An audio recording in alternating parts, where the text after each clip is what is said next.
प्यारे बच्चों, math class 6 worksheet number 3 संख्याओं की जानकारी। संख्याओं की जानकारी में आपके पास संख्याओं को हम कैसे जोड़ते हैं और कैसे आगे बढ़ते हैं उसके ऊपर कुछ कहा गया। जैसा वर्कशीट में बोला गया कि हरप्रीत के पास 1, रहम के पास 2, रेखा के पास 3 और राखी के पास 4 कंचे हैं। कंचों की कुल संख्या बताइए। तो जैसा कि उदाहरण में तुम्हें दिखाया गया, 1 जमा 2 जमा 3 जमा 4 बराबर 10 होते हैं। तो जमा क्या है, यानी कि इकट्ठा करना या एक साथ रखना। कुल कितने हैं, कुल और जमा आगे की ओर गिनतियों को कैसे हम पढ़ेंगे इसके बारे में बताया गया। कुछ संख्याओं को हम कैसे जोड़ेंगे ये आपको उदाहरण में दिया गया है। कॉलम में लिखे और जमा करें। दो संख्या दी गई है उदाहरण के रूप में, उनको ऊपर नीचे लिखना है, उसको कहते हैं कॉलम में लिखना और उनको जोड़ देना। पर्सन में कहा गया एक गांव में 3786 पुरुष हैं, 3672 महिलाएं और 1508 बच्चे हैं। गांव की कुल जनसंख्या ज्ञात कीजिए। तो पुरुषों की कुल संख्या कितनी है, महिलाओं की कुल संख्या बराबर कितनी है, बच्चों की कुल संख्या कितनी है और सबको जोड़ दें तो हमें गांव की जनसंख्या पता चल जाएगी कितनी है। ऐसे ही आगे आओ करें, उसमें लिखा है कॉलम में लिखें और जमा करें। उससे पहले कि कुछ हम क्वेश्चन करें तो वर्कशीट को मैं एक बार दिखाना चाहता हूं आपको कि वर्कशीट आपके पास कैसी है, उसको आप कैसे करेंगे। ये आपके पास वर्कशीट को करने का तरीका क्या है, ये आपके पास वर्कशीट है। आप इस वर्कशीट को पढ़ेंगे, देखेंगे, आप इसमें क्या करेंगे, यहाँ आपको जोड़ना बताया गया। फिर आगे के क्वेश्चनों को कैसे करेंगे उस पर भी हम यहाँ करते हैं। तो सबसे पहले उसमें लिखा है कि संख्याओं को कॉलम में लिखें और फिर जोड़ें। तो पहला जो भाग है उनको हमें कॉलम में लिखना है और कॉलम में लिखने के लिए क्या करेंगे, पहली संख्या को ऊपर और दूसरी संख्या को नीचे लिखेंगे, या बड़ी संख्या जो भी हमें दे रखी है उसको हम लिख लेंगे कि बड़ी संख्या क्या है। जनरली यदि हम क्वेश्चन की बात करेंगे, एक भाग है उसमें कहा गया है कि यदि हम संख्याओं को जोड़ेंगे तो एक है 541 प्लस 654।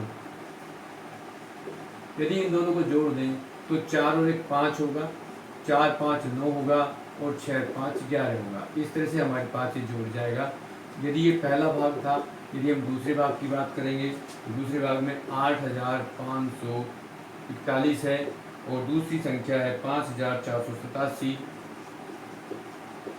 यदि इनको भी जोड़ेंगे तो हमारे पास 7 और 1 8 होगा, 8 4 12 का 2 होगा, एक यहाँ हासिल लगाएंगे, 5 और 1 6 6 4 10 की 0, फिर एक हासिल लगाएंगे, 8 1 9 9 5 9 और 5 14 होगा। ये आपका आंसर होगा। तीसरे भाग की बात करेंगे तो तीसरे भाग में एक है 12545 और दूसरी संख्या है 45815।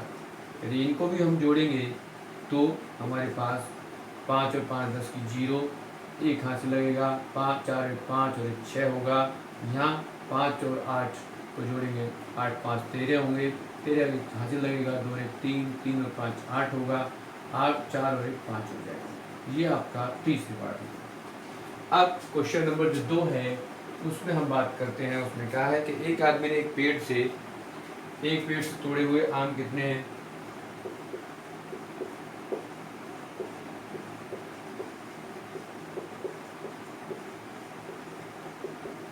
तोड़े आम, पहले जो आम तोड़े वो 435 तोड़े।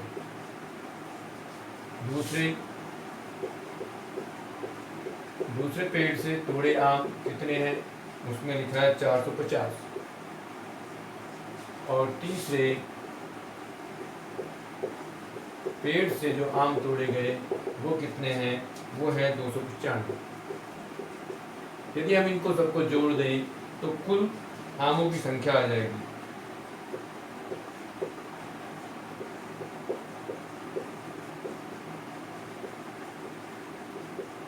कुल तोड़े गए आम, अब यहाँ देखो 5 और 5 10 की 0 हो गई, यहाँ एक हासिल लगेगा, 3 और 1 4 4 5 9 9 2 18 का 8 होगा, फिर एक हासिल लगेगा, 4 5 5 4 9 9 2 11। तो ये हो गया 180। इस तरह से हमारे पास ये वर्कशीट के क्वेश्चंस हो गए। इस तरह से आपके पास जो काम है ये वर्कशीट का पूरा हो गया। इसी तरह से बहुत सारे क्वेश्चन आपकी वर्कशीट में काम करने के लिए मिलेंगे, उनको भी आप कर लेंगे।